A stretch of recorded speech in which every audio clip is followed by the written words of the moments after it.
Viveks monsoon சேல்ல 3 litres and above sizes water heaters rupees 3550 இருந்து start ஆகுது. இப்பவே உங்க அருகில் இருக்க விவேக்ஸ்க்கு வாங்க.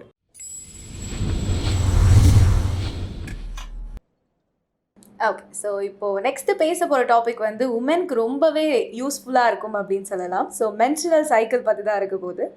ஸோ இப்போது பிசிஓடி அப்படின்றது ரொம்ப காமனான விஷயம் ஆயிடுச்சு. ஸோ அது எப்படி மேனேஜ் பண்ணலாம் நம்ம? ஓகே, பிசிஓடி மேனேஜ் பண்ணணும்னு நினைக்காதீங்க. அதை உடம்புலேருந்து தூர வீசிடணும்னு நினைக்கிறோம், சரிங்களா? ஏன்னா பிசிஓடிங்கிறது வந்துட்டு 10ல் 8 பேருக்கு இப்போ இருக்குது. 10 பிள்ளைங்களில் ஒல்லியாக வந்தாலும் இருக்குது, குண்டாக வந்தாலும் இருக்குது, நார்மல் இடமும் இருக்குது. ஆனால் 10ல் 8 பேர் சொல்கிற ஒரு மேஜரான ஒரு சேம் சிம்டம் என்ன அப்படின்னா, என் பிள்ளை வந்துட்டு வேலையே செய்ய மாட்டா. இதுதான் வந்துட்டு எல்லா அம்மாக்களும் சொல்கிறது. அம்மாக்களாக இருக்கிறவங்க பிசிஓடி இருந்தாலும் இதை தான் சொல்கிறாங்க, நான் வேலையே செய்ய மாட்டேன், I have persons for everybody அப்படின்னு சொல்லிடுறாங்க. மேபி உங்களுக்கு அந்த வயிறுக்கு எக்ஸ்ட்ரா எக்ஸசைஸ் கொடுங்க அப்படின்னு சொல்லலாம். இன்னொரு நல்ல டிப்னா, பிசிஓடி யாருக்கெலாம் இருக்கோ அவங்களாம் ஜூம்பா கிளாஸ் போகிறது வந்துட்டு பெஸ்ட் ஆப்ஷன்னு சொல்லலாம். ஏன்னா என்னோட நிறைய பேஷண்ட்ஸ் வந்துட்டு பிசிஓடின்னு வந்தாலே ஜூம்பா ஜாயின் பண்ணுங்கன்னு சொல்லிடுவேன். குதிக்கணும், ஓடணும், உட்காரணும், எந்திரிக்கணும், இப்போ இந்த பல்ட்டி அடிக்கணும், இந்த மாதிரி நிறைய விஷயங்கள் இருக்குது. எல்லாமே வந்துட்டு உங்களுக்கு அப்டமனுக்கு கொடுக்குற ஒரு ஒர்க் அவுட் மாதிரி தான் வச்சுக்கோங்களேன். ஜூம்பா டஸ் எவ்ரி திங்குங்கிற மாதிரி அவங்க வார்ம் அப் சொல்லி கொடுத்துருவாங்க. ஜூம்பா ஒரு 1 hour கண்டினியூஸ் ஒர்க் அவுட் போகும் உங்களுக்கு. அப்புறம் வார்ம் டவுன் பண்ணி முடிப்பாங்க. I have also been to Zumba class for 3 months 8th ஸ்டாண்டர்டில். ஸோ எனக்கு தெரியும், ஐ ஹவ் எக்ஸ்பீரியன்ஸ்ட் என்ன மாதிரியான ஒர்க் அவுட் ரொட்டீன் அங்கே இருக்குங்கிறக்காக. ஸோ ஜூம்பா வந்துட்டு ட்ரை பண்ணுங்கள், பிசிஓடிக்கு ரொம்ப நல்லா கேட்கும். Without giving any exercises to your stomach. If you are expecting PCOD காணாமல் போகணும் வித் சம் டேப்லெட்ஸ்னால் தட் வில் நெவர் ஹேப்பன். வயிறுக்கு எக்ஸசைஸ் கொடுங்க, டேப்லெட்ஸே போடாதீங்க, பிசிஓடி ரெடி ஆகும். ஓகே, ஸோ மென்ஸ்ட்ரல் சைக்கிளில் பிளட் ஃப்ளோ வந்து எந்த மாதிரி இருந்தால் பெட்டர், இதுதான் ஓகே அப்படின்னு எந்த ஃப்ளோ?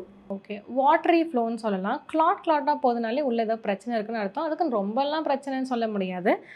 பெயினோட இருந்துச்சுன்னா, அதாவது அன்பேரபிள் பெயினுங்கிறது வந்துட்டு, so no pain and bearable பெயினுங்கிறது எல்லா மென்ஸ்ட்ரல் பீரியட்லேயும் இருக்கும். அன்பேரபிள் பெயின் இருக்கும்போது அதை நார்மல்னு நினைக்கிறது வந்துட்டு ஒரு தவறான ஒரு விஷயம். போய் ஒரு யூஎஸ்ஜி அப்டமன் ஸ்கேன் எடுத்துகிட்டு என்ன பிரச்சனை இருக்குன்னு பார்த்துட்டு அதுக்கப்புறம் நீங்கள் நம்ம என்ன வேணாலும் பண்ணிக்கலாம். ஆனால் வித்தவுட் டயக்னோசிங், ஐயோ எனக்கு பயமாக இருக்க ஒரு அப்டமன் ஸ்கேன் எடுக்கிறக்கேன்னு யோசிக்கிறது வந்து நம்ம ஒரு பெரிய மோசமான பிரச்சனையில் போய் விட்டுறோன்னு சொல்லலாம் மேபி. ஸோ வாட்டரியாக வர்றதும் சின்ன சின்ன கிளாத்ஸாக வரதும் ஃபைன் தான். அண்ட் ரொம்ப டார்க்காக வரது வந்துட்டு இட் இஸ் நாட் அட்வைசபிள். அதாவது அப்படி வரக்கூடாது. டெப்ரிஸ் நிறையா இருக்கலாம், இல்லைனா ஃபைப்ராய்டு நம்ம இருக்கலாம், எண்டோமெட்ரியோசிஸ் இருக்கலாம். இந்த மாதிரி விஷயங்கள்னால கலர்ஸ் கொஞ்சம் சேஞ்ச் ஆகி ரொம்ப டார்க்காக வரதுன்னு இருக்கலாம். அண்ட் ஆஃப்டர் பீரியட்ஸ் வந்துட்டு கொஞ்சம் இந்த ப்ரௌனிஷாக வரும். பேடே நமக்கு வந்துட்டு ஃபில் ஆகாது. கொஞ்சம் அதுக்கும் பயப்பட வேண்டிய அவசியம் பெருசாலாம் ஒன்றும் இல்லை. So that's it. Okay, so menses டைமில் பர்சனல் ஹைஜீன் எவ்வளோ தூரம் அவசியம்? Okay, very very important. So எல்லாத்த விட பெஸ்ட்டுன்னு கேட்டால் இப்போ பேடை விடையும், டாம்பான்ஸ் விடையும், மென்ஸ்ட்ரல் கப் விடையும் எல்லாத்த விடையுமே பெஸ்ட்டுன்னு, அதாவது இந்த 3லேயுமே எது பெஸ்ட்டுன்னு கேட்டிங்கன்னா டாம்பான்ஸ் ஐ வுட் சே ஃபர்ஸ்ட். எல்லாத்த விட முன்னாடி சொல்லணும் அப்படின்னா, எந்த ஒரு யூடிஐயும் இல்லாமல் டிஸ்கலரேஷன், நம்மளோட ப்ரைவேட் பார்ட்ஸில் டிஸ்கலரேஷன் எதுவுமே இல்லாமல் எப்படி இருந்தாங்க, காட்டன் கிளாத் யூஸ் பண்ணி இருந்தாங்க. இப்போ வரைக்குமே வந்துட்டு குழந்தைங்களுக்கு பேம்பர்ஸ் யூஸ் பண்ணுறோமா, இல்லைனா இந்த ரொம்ப வயசானவங்களாம் என்ன சொல்லுவாங்கன்னா, காடா தண்ணி யூஸ் பண்ணு, காட்டன் கிளாத்து, என்னோடய பழைய சேலையை யூஸ் பண்ணு, இப்படி தான் சொல்கிறாங்க இல்லையா? அப்படி யூஸ் பண்ணுறவங்களுக்கு வந்து எந்த ஒரு பெருசாக ரேஷஸே வராது. வேறஸ் நம்ம வந்துட்டு இந்த மாதிரி பேண்டீஸ் டைப்பில் நம்ம வந்துட்டு டயப்பர்ஸ் யூஸ் பண்ணுறனால we get everything. So cotton துணி வந்துட்டு பெஸ்ட்டு. ஆனால் இந்த காலத்தில் அது முடியவே முடியாது. நான் சொல்கிறேன், தப்பாக நினச்சிக்காதீங்க. So you can use menstrual cups வந்துட்டு செகண்ட் பெஸ்ட் அப்படின்னு சொல்லலாம். மென்ஸ்ட்ரல் கப் வந்துட்டு நிறைய பேர் யூஸ் பண்ணி என்கிட்ட சொல்லியிருக்காங்க, once you start using menstrual cup you will not ஸ்விட்ச் டு எனி அதர் ப்ராடக்ட்ஸுங்கிற மாதிரி. டாம்பான்ஸ் பற்றி பெருசாக எனக்கு நாலேஜ் இல்லை. I will definitely gain some knowledge and teach you guys. மற்றது சொல்லப்போனால் காட்டன் பேட்ஸ் நம்ம சொல்லலாம். காட்டன் பேட்ஸ் வந்துட்டு நிறைய பேர் வந்துட்டு மூலிகைகளாலே பண்ணுறாங்க. மற்றபடி இந்த மோகம் இருக்குல்ல, நமக்கு வந்துட்டு ஃப்ரேக்ரண்ட் பேட்ஸ் நைட் ஃபுல்லாக இருக்கும், 24 hours இருக்கும், அதுக்குள்ளே போயிடவே கூடாது. அது வந்துட்டு இன்றைக்கி நமக்கு பிரச்சனை கொடுக்காட்டியும் ஒரு நாள் பிரச்சனை கொடுக்கும். நம்ம என்ன நினைக்கிறோம், கேன்சர் வந்தால் தான் பிரச்சனைன்னு நினைக்கிறோம். ஆனால் வெஜினல் ஸ்மெல் வரதும் பிரச்சனை தான்.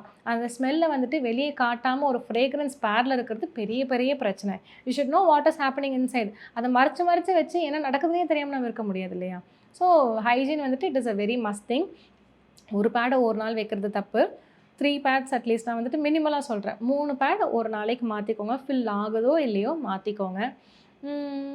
இந்த மாதிரிலாம் சொல்லலாம். வாஷ் பண்ணிக்கிறது, ஒவ்வொரு டைமும் யூரினேட் பண்ணும்போது வாஷ் பண்ணுறது, பேட்ஸ் மாற்றும்போது வாஷ் பண்ணுறது. ஆஃப்டர் மென்சஸ் வந்துட்டு coconut oil application on your private parts வந்துட்டு இருக்கிறது வந்துட்டு அது ஒரு நல்ல ஒரு ஹைஜீனான ஒரு விஷயம்னு சொல்லலாம். எப்பவுமே whenever you wash in this Indian toilet பொசிஷனில் வாஷ் பண்ணுறது இன்னும் better. Okay. So public and private hair வந்து ஷேவ் பண்ணுறதோ இல்லை வேக்ஸ் பண்ணுறது எந்த அளவுக்கு ஐடியல் ஆக்சுவலாக? ஓகே. ப்ரைவேட் ஹேர்ஸ் வந்துட்டு மேக்ஸிமம் நமக்கு பியூபிக் ஏரியாஸில் நிறையா இருக்குது அண்ட் ஆம்பிட்டில் இருக்குது. இதுதான் கேர்ள்ஸுக்கு மேக்ஸிமம் இருக்குதுன்னு வச்சுக்கோங்களேன்.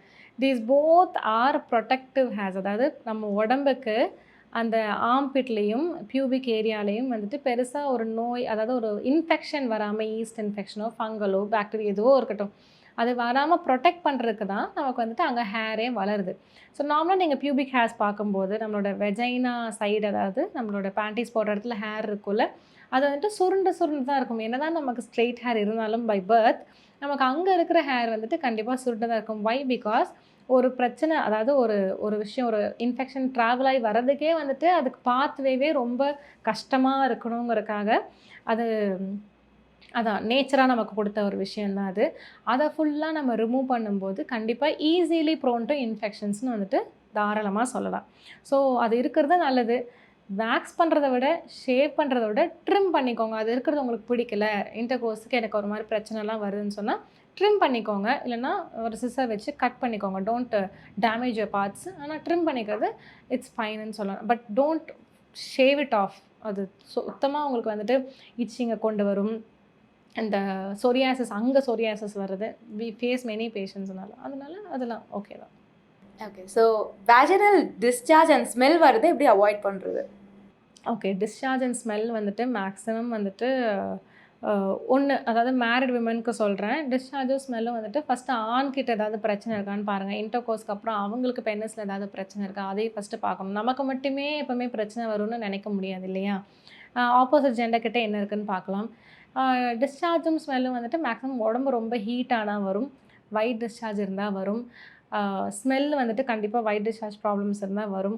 அந்த ஒல்லியாக இருக்கிற பிள்ளைங்களுக்கு வந்துட்டு எப்போவுமே வந்துட்டு சொல்லுவாங்க, 5 நாள் பீரியட்ஸ் வரும், 25 நாள் வெள்ளை போடும். இதுதான் வந்துட்டு அவங்க சொல்கிற ஒரு கமெண்ட்டே இதுதான்.